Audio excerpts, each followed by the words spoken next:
palavra para nos trazer o recado da parte de Deus, vindo do trono da sua graça para os nossos corações. Fiquemos em atitude de oração, para que Deus possa estar agindo na minha e na sua vida. 1 Coríntios 15, já foi lido aí parte dele.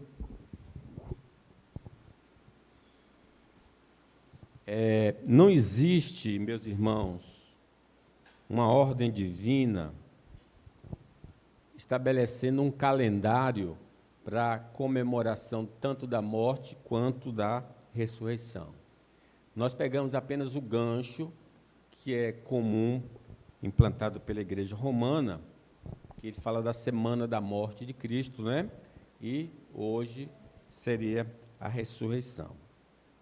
Essa obra redentora de Cristo deve ser lembrada não especificamente pela data, mas através da ceia. A ceia lembra essa obra salvadora de Jesus. Toda vez que nós comemoramos, celebramos a ceia, estamos anunciando a morte de Cristo até que Ele venha. O domingo em especial sempre é o domingo da lembrança da ressurreição. Quando você se levantar no domingo, em qualquer domingo, lembre, foi nesse domingo que Ele ressuscitou, Ele está vivo, né? Mas Paulo, escrevendo aí, deu uma luz muito grande sobre a ressurreição. Não existe capítulo tão esclarecedor acerca do assunto. A gente nota, então, que o evangelho pregado pelos apóstolos exige fé perseverante, contínua e conservação inalterada da mensagem para sermos beneficiados com a promessa da salvação. Vejam bem aí, irmãos, venho lembrar-vos o evangelho que vos anunciei, o qual recebeste, eu acreditei nele, e no qual perseverais. Então, é uma fé contínua, uma fé constante, não pode ser alterada. Mas vamos ler o 2. Porque por ele também sois salvos, se o retiverdes a palavra tal como vos-la preguei, a menos que tenhas crido em vão.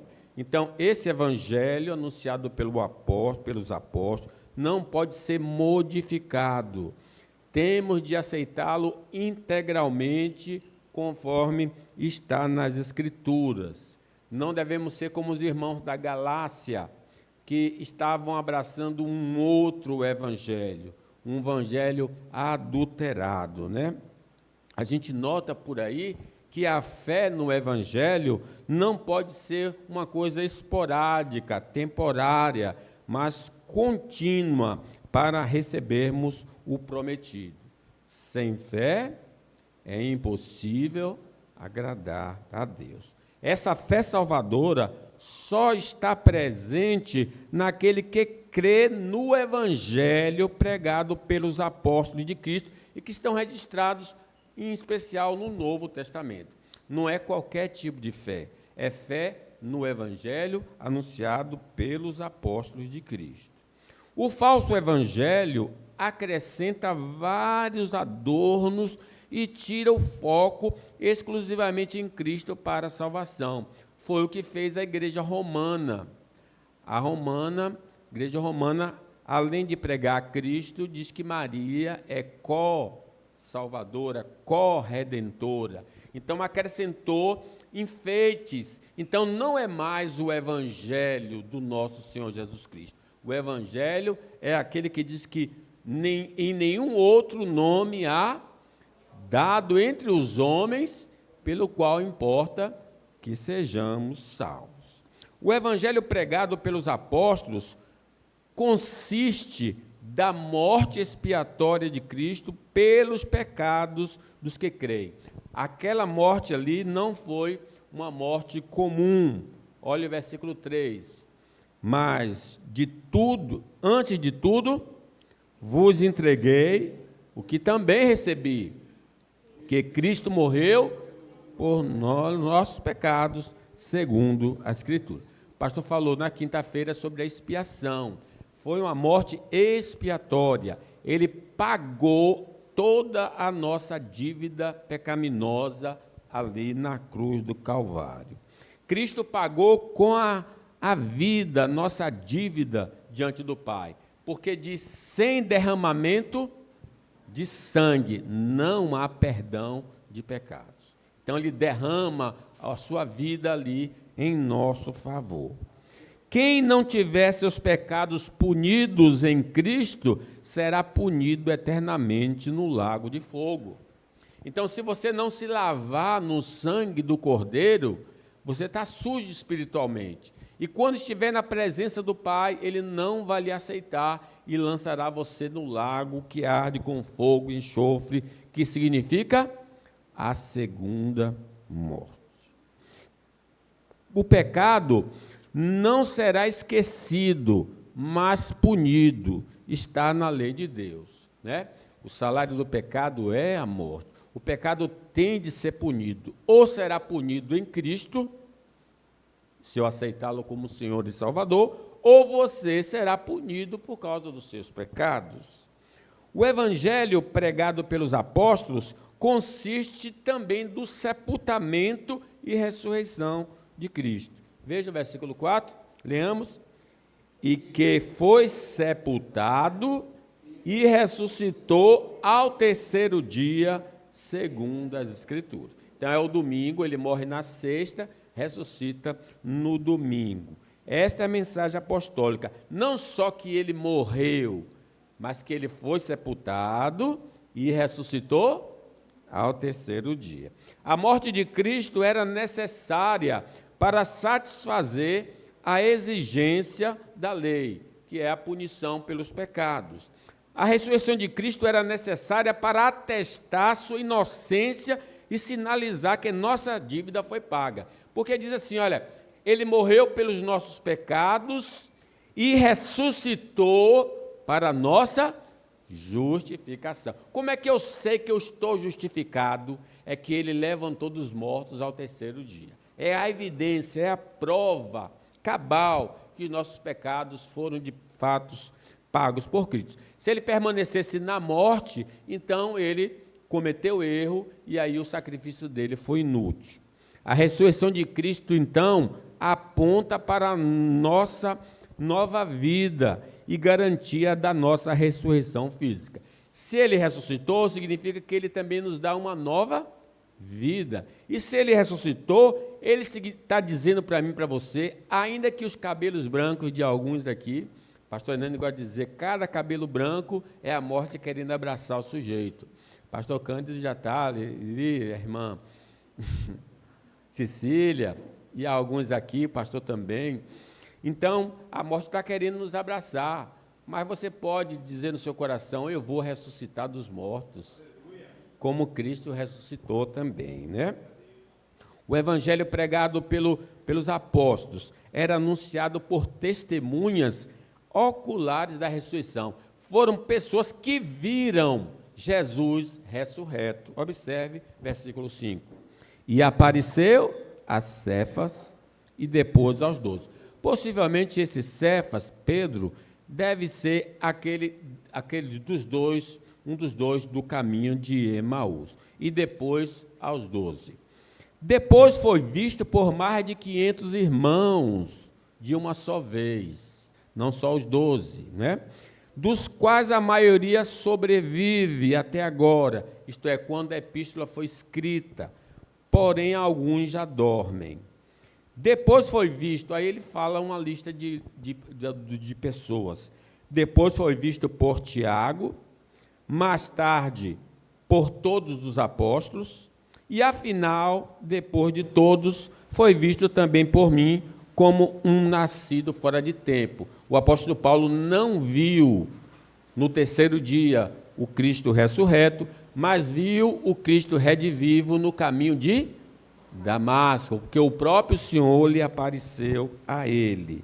Porque eu sou o menor dos apóstolos que mesmo não sou digno de ser chamado apóstolo, pois persegui a igreja de Deus, mas pela graça de Deus sou o que sou.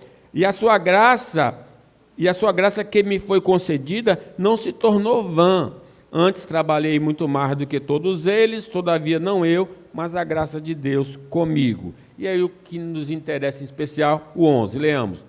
Portanto, seja eu, ou sejam eles, assim pregamos e assim crede. Então a mensagem apostólica que Cristo morreu e ressuscitou. Observe ainda. Afirmar então que os mortos não vão ressuscitar anula a ressurreição de Cristo. O que estava acontecendo ali na igreja, algumas pessoas estavam dizendo isso. Observe 12. Ora, se é corrente pregar-se que Cristo ressuscitou dentre os mortos, como, pois, afirma alguns dentre vós, quer dizer, dentro da igreja, que não há ressurreição de mortos? Para os gregos, a salvação consistia na separação do espírito do corpo. Para os gregos, o corpo era a sede, era a causa do pecado. Então, a salvação para os gregos era a libertação. Morrer, a pessoa, então, estava livre. Não é isso que ensina as Escrituras. E alguns estavam ensinando isso. Não, os mortos não vão ressuscitar. Assim diz, por exemplo, o Espiritismo, que fala sobre a reencarnação e não a ressurreição. E vocês não vão ouvir em nenhuma outra religião o desafio de que os mortos vão ressuscitar. Só o Evangelho afirma, os mortos vão ressuscitar. Vejam, então, que Cristo veio resgatar o homem integral. Ele não veio salvar o meu espírito somente. Ele veio salvar o meu espírito e o meu corpo. O corpo e o espírito. Este evento acontecerá no último dia. Nós sabemos que hoje ele já salvou o nosso espírito, porque ele nos criou de novo para uma viva esperança. Mas o nosso corpo ainda está sujeito à decomposição, ele vai tratar disso. Mas no último dia, ele fará nos voltar à vida para a sua glória e seu louvor. Então, Cristo veio nos resgatar integralmente. O corpo corruptível do crente, apesar de ser corruptível, é morada do Espírito Santo como garantia da ressurreição futura. Cada um aqui que crê no Evangelho foi selado com o Espírito Santo da promessa. E ele é a garantia da nossa ressurreição. O corpo do crente é membro de Cristo, por isso deve se afastar da impureza e se dedicar à justiça. Observe ainda no 14, afirmar então que os mortos não vão ressuscitar, torna inútil a pregação do Evangelho. Se a pessoa não crê, então por que pregar? Observe, 14, leamos. E se Cristo não ressuscitou, é vã a nossa pregação e vã a vossa fé. Então, é essencial na mensagem evangélica anunciar que Cristo ressuscitou dos mortos. Porque se não há ressurreição, a pregação não tem finalidade. A ressurreição dos mortos é mensagem, então, exclusiva do cristianismo. A ressurreição dos mortos é um incentivo para pregarmos o Evangelho, porque o maior medo da humanidade é o quê? A morte. Tem gente que bate assim, né, na madeira, ou não querem ver os caixões das funerárias. O Antônio, eu sempre falo isso, o vereador Antônio Feirante, esse vidro fumê que tem nas funerárias, foi ele que baixou um decreto pela prefeitura, né, em votação, que era um agouro você passar e de manhã ver um caixão, né? Seria agouro. Então, ele fez essa questão do vidro fumê nas funerárias. Meus irmãos, nós não precisamos ter medo da morte. Cristo venceu a morte. E nós venceremos a morte com Cristo Jesus. A ressurreição dos mortos é a mensagem mais consoladora para quem perdeu seu ente querido que está em Cristo. aquele seu irmão da igreja, irmão carnal, mas em Cristo, você vai vê-lo de novo. Você vai contemplá-lo de novo, você vai poder abraçá-lo de novo. É verdade que em condições diferentes, não seremos mais como a família aqui da terra, mas nós veremos os nossos irmãos em Cristo Jesus. Afirmar que os mortos não vão ressuscitar torna inútil crer no Evangelho. E, diz 14, e se Cristo não ressuscitou, é vã a vossa pregação e vã a vossa... Por que está crendo? Essa fé é inútil. Vai levar para onde? Porque mesmo crendo você vai morrer e vai para a sepultura e ficará na sepultura para sempre. Não, nós vamos ressuscitar. Essa é a mensagem do Evangelho. A fé cristã se concretizará porque está apoiada naquele que tem todo o poder.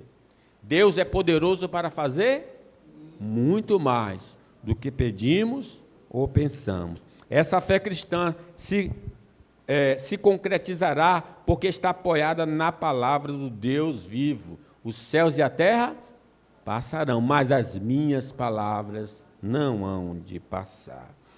Aí ele diz no 15, leamos o 15 e 16. E somos tidos por falsas testemunhas de Deus, porque temos asseverado contra Deus que ele ressuscitou a Cristo, o qual ele não ressuscitou, se é certo que os mortos não ressuscitam. Porque se os mortos não ressuscitam, também Cristo não ressuscitou. Vejam, não crer na ressurreição dos mortos, nós atribuímos perjúrio dos apóstolos. Os apóstolos foram mentirosos. Eles saíram pelo mundo pregando que Cristo ressuscitou. Ora, se eu creio que os mortos não ressuscitam, então a mensagem apostólica é mentirosa. E nós sabemos que os mentirosos não herdarão o reino dos céus, o falso testemunho, né? A lei de Deus, irmãos, proíbe expressamente o falso testemunho. Então, os apóstolos não podem ser considerados um quebrador da lei do Senhor.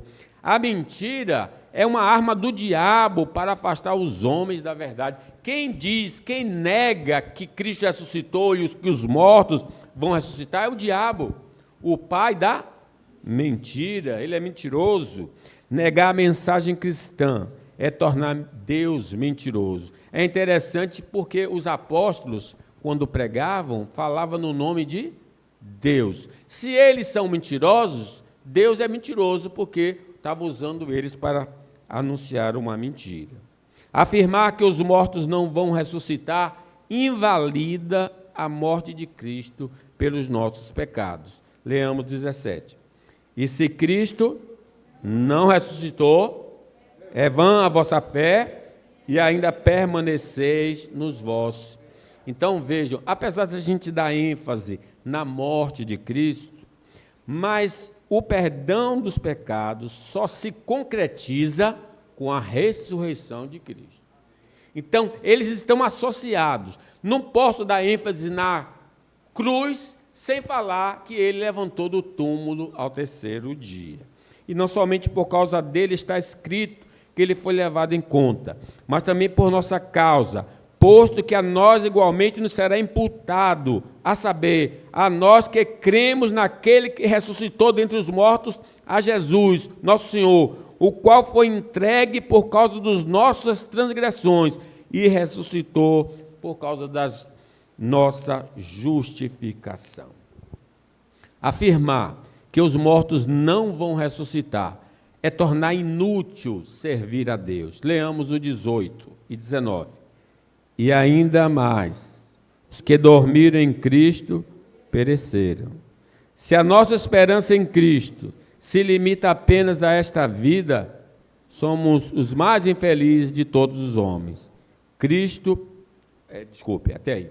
Então vejam, meus irmãos, para que estar aqui na igreja? Um domingo desse podíamos estar na praia, passeando, é perder tempo, trazer oferta, dízimo, se ele não ressuscitou. Qualquer serviço para Deus não tem valor se a pessoa não acredita que Cristo ressuscitou dos mortos. Se a morte é o fim, gastar os poucos anos de vida na religião cristã é perder o precioso tempo. Mas se os mortos ressuscitam, há grande recompensa em servir ao Senhor.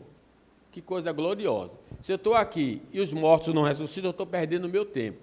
Eu devo aproveitar ao máximo. Mas se eu estou aqui perdendo as coisas deste mundo, é porque eu creio que há uma grande recompensa eterna. Se a morte é o fim, devemos só nos preocupar com a lei social para não sermos punidos. Se os mortos ressuscitam, respeitemos também a palavra de Deus, pois haverá um dia de juízo. Todos nós vamos comparecer perante o tribunal do Senhor. Se a morte é o fim, vamos procurar nos divertir ao máximo. Mas se os mortos ressuscitam, lembremos que teremos de prestar conta do nosso viver ao Criador e Juiz. Tendo dado essa base, ele faz então a afirmação. A ressurreição dos mortos é anunciada pela ressurreição de Cristo. Leamos o 20.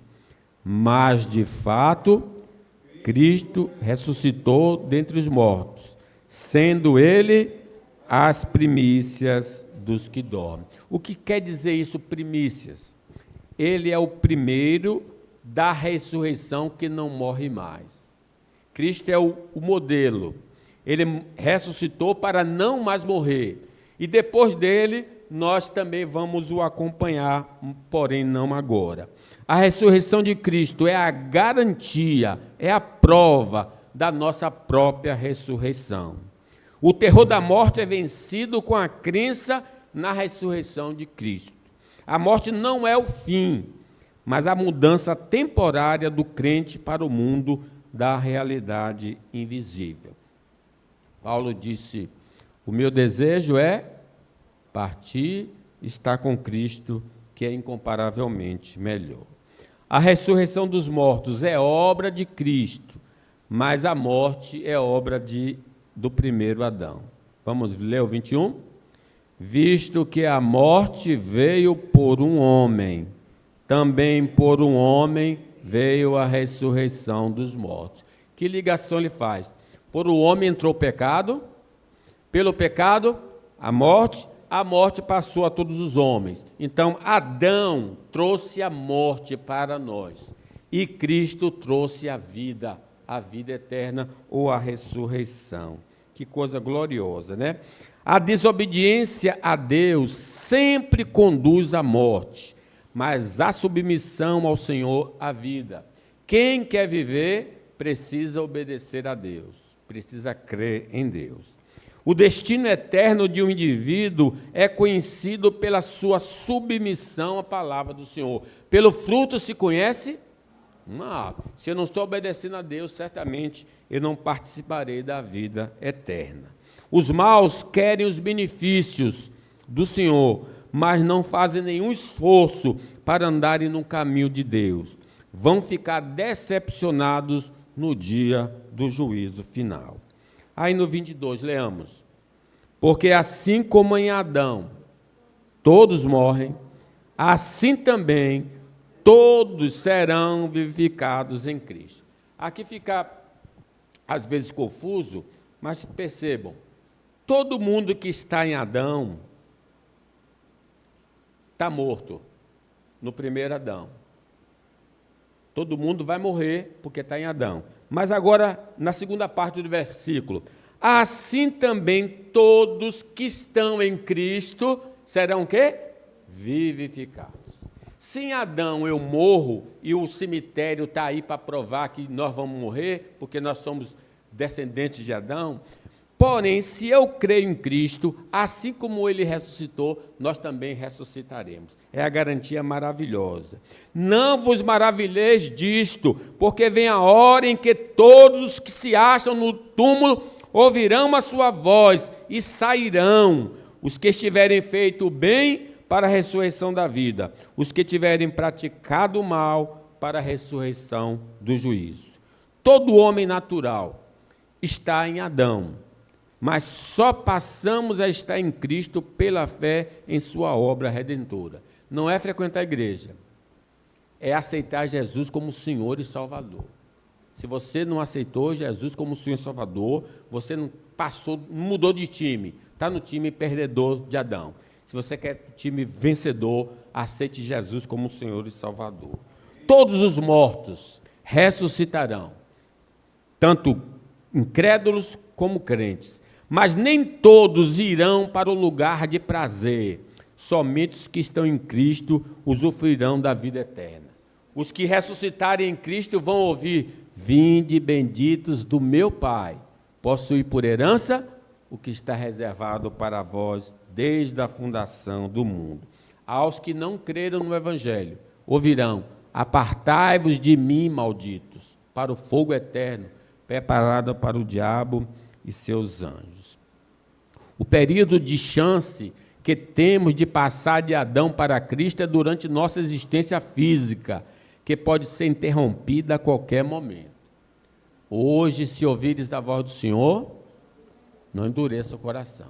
Amanhã pode ser muito tarde. Hoje Cristo quer te libertar.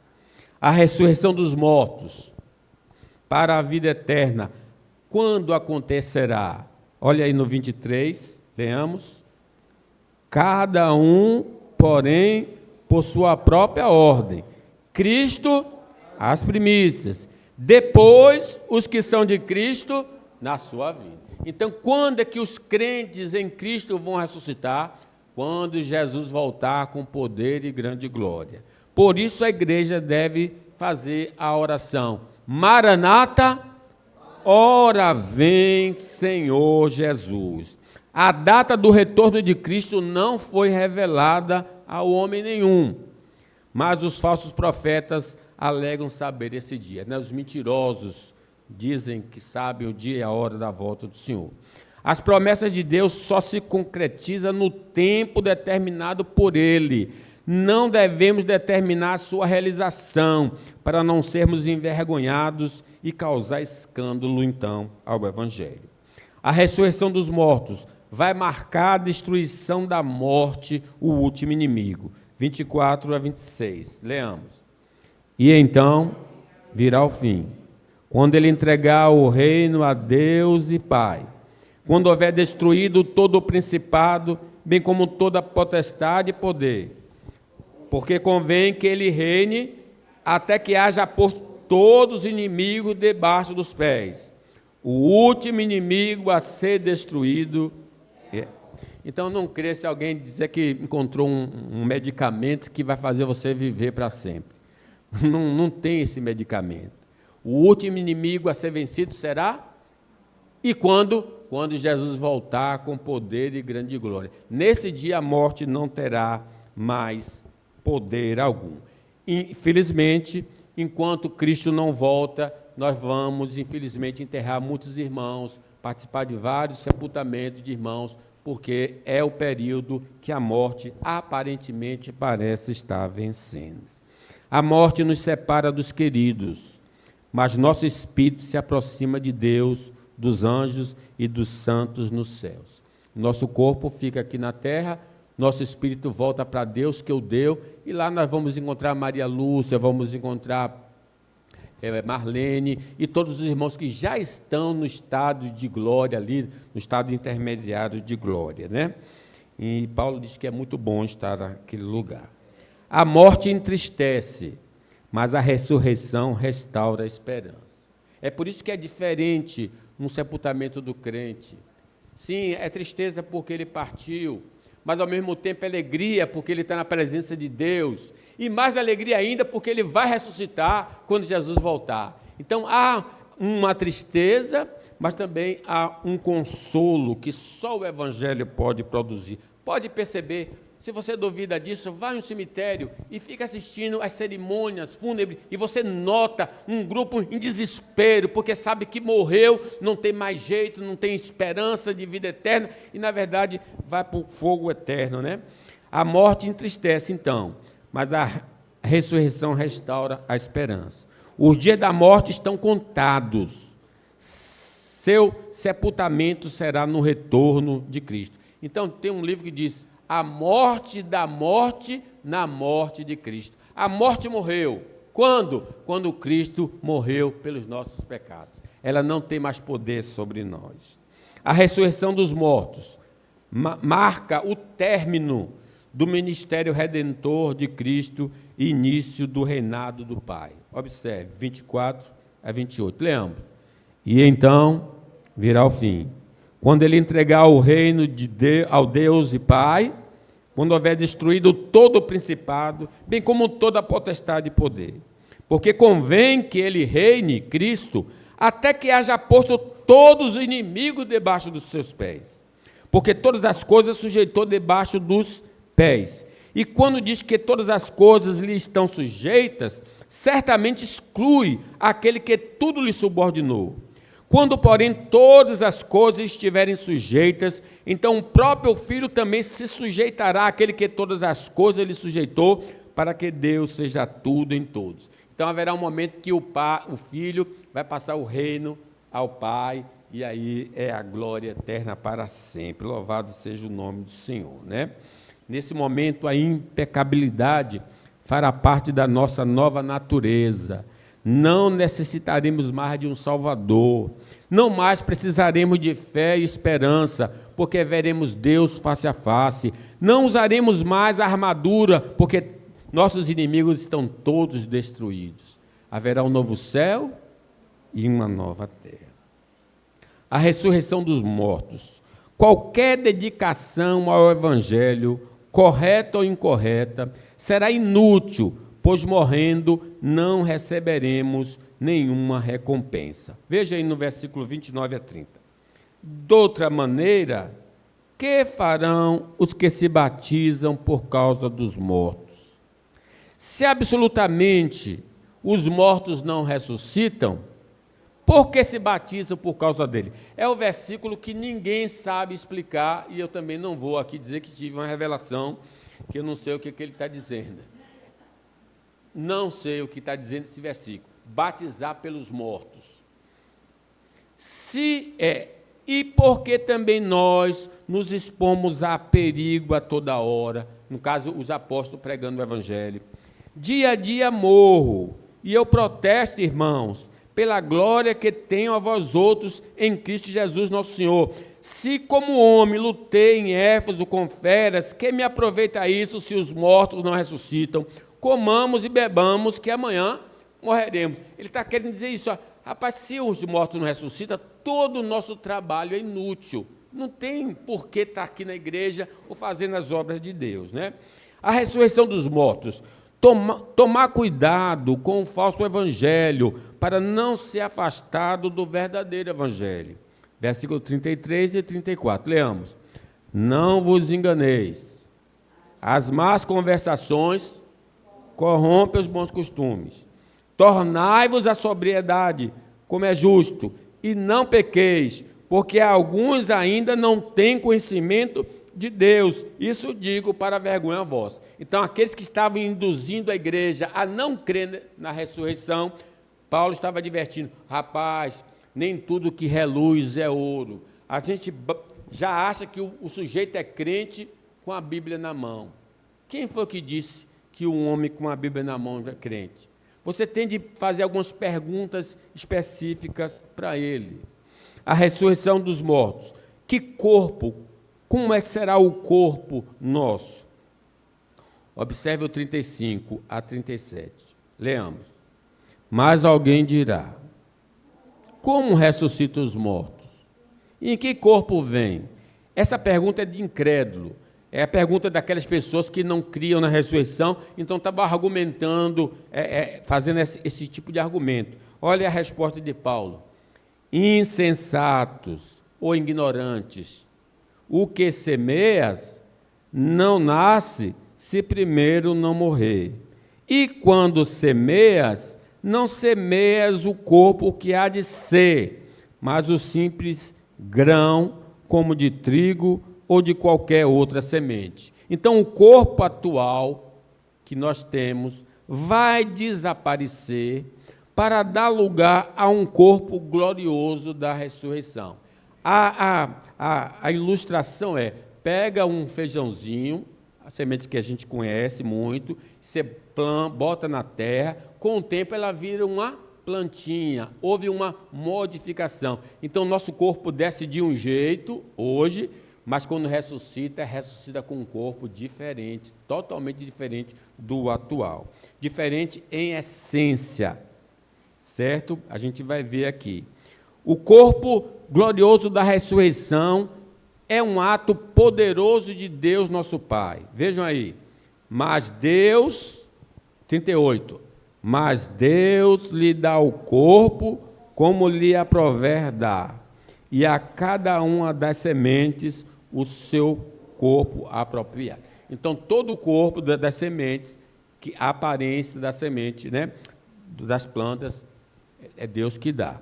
Vejam, nem toda a carne é a mesma, porém uma é a carne dos homens, outra a dos animais, outra das aves e outra dos peixes. Veja quantos corpos aqui diferentes ele está mencionando. Também há corpos celestiais, lá o sol, a lua, né? E corpos terrestres. Sim, e sem dúvida, um é a glória dos celestiais, a outra a dos terrestres. Um é a glória do sol, outra a glória da lua e outro a das estrelas. Porque até entre estrelas há diferença de esplendor. Então vejam, Deus tem muita sabedoria e poder para fazer ou nos dar um corpo sem igual, um corpo glorioso, né? O corpo glorioso da ressurreição será indestrutível, atraente e poderoso. Sabemos disso por essas palavras que aqui estão. O corpo que receberemos será um corpo indestrutível, um corpo atraente e poderoso. Vejam aí no 42 a 43. Pois assim também é a ressurreição dos mortos. Semeia-se o corpo da corrupção, esse corpo que está sujeito a doença, envelhecimento e morte, ressuscita na incorrupção, um corpo indestrutível, um Superman, todo mundo será um Superman lá na eternidade. Nada pode nos abalar ali naquele período, né? Ressuscita na incorrupção, semeia-se em desonra, ressuscita em glória. Quando a pessoa está acamada, a gente vê ali que a pessoa é nada, né? E quando está no caixão, vê como a pessoa também não é nada, é completa desonra para o indivíduo. Mas o corpo que receberemos será um corpo atraente, não mais em desonra, mas um corpo atraente. Semeia-se em fraqueza, ressuscita em poder. Indestrutível, atraente e poderoso. Quem quer um corpo assim?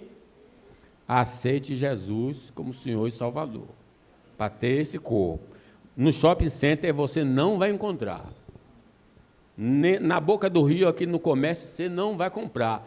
É só aceitar Jesus como Senhor e Salvador. O corpo glorioso da ressurreição será caracterizado por um corpo espiritual. Olha aí, semeia-se corpo natural, ressuscita corpo, veja, não é espírito. Lembre quando Jesus ressuscitou, ele dizia, eu não sou um espírito comovido e pensando, né? Então, é um corpo espiritual, de outra qualidade. Se há corpo natural, que esse é o nosso corpo natural, há também um corpo espiritual. Pois assim está escrito, o primeiro homem, Adão, foi feito alma vivente. Deus formou o homem do pó da terra, soprou nele o fôlego da vida. O último Adão, porém, é espírito vivificante. É aquele que chama da sepultura os que estão mortos espiritualmente e mortos fisicamente. Mas não é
e ao corpo espiritual de Cristo. Então, haverá, de certa forma, em algum aspecto, nós vamos trazer alguma marca do corpo atual, esse, misturada com o corpo celestial. Observe 49.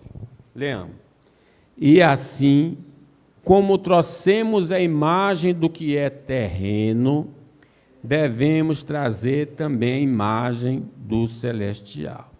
A gente não sabe explicar direito, mas vejam, quando Jesus apareceu aos discípulos, ele parecia ser diferente, porque os discípulos não o reconheceram.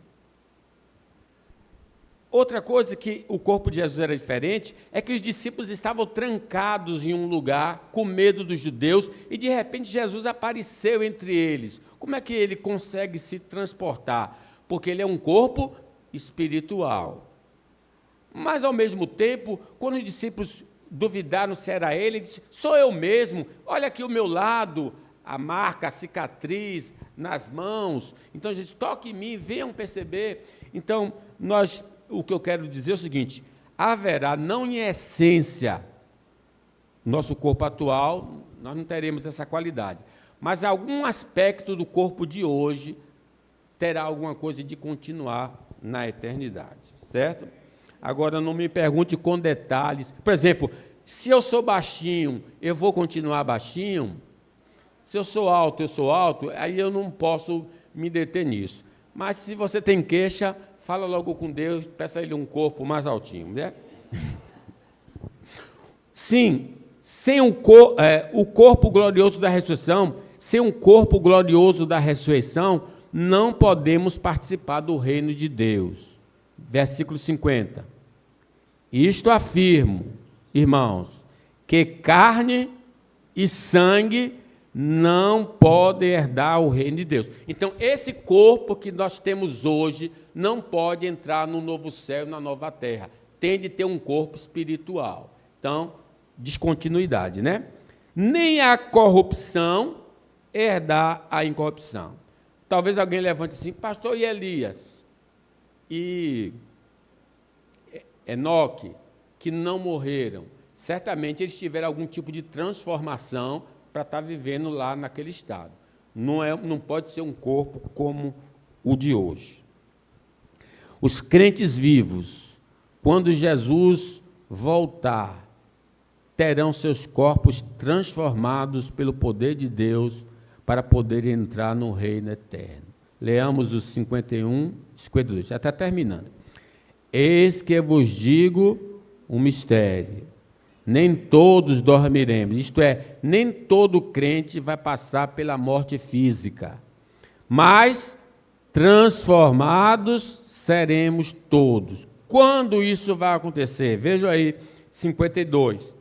No momento, no abrir e fechar de olhos, ao ressoar da última trombeta, a trombeta soará e os mortos ressuscitarão incorruptíveis. Então, os crentes mortos fisicamente vão ressuscitar ao soar da última trombeta, isto é, quando Cristo voltar. Mas quando Cristo voltar, haverá crentes na terra. Observe aí o final do versículo. A trombeta soará, os mortos ressuscitarão incorruptíveis e nós seremos transformados. Então, quem não quer deixar essa terra, peça para ficar até o último dia. E aí vai poder não experimentar a morte, certo?